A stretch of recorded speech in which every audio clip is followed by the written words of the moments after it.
Hi, everyone. It's Sharon Livingston. I had a really couple of very interesting weeks, lots of interesting work studying about bone broth and all the wonderful things it does for people and how people associate to it. And then giving a speech on friendship and running classes on career. And I had a little bit of a respite this morning, and I met a friend for a cup of coffee, and we were sitting there talking.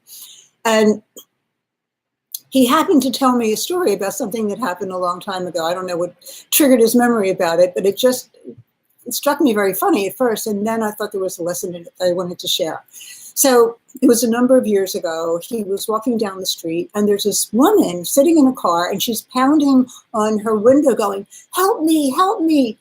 And he looks inside and he goes, "What's the matter?" She said, "I'm locked inside my car." And she's locked inside her car. So he looks down, it was an old car, and there was a button, and he motions to her to lift the button. And she looks up and she goes, "Oh."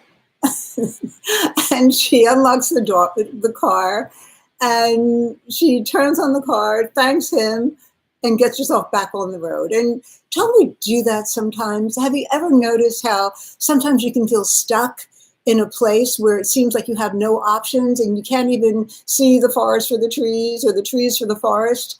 And in those moments, sometimes it takes an outside person just taking a look in and listening to you and coming up with a very simple solution to help you get back on the road, right? So I think about that in terms of career coaching. I think about that in terms of just solving a problem. Sometimes we need an outside perspective. So remember, if you're locked in the car, just lift that button and get back on the road.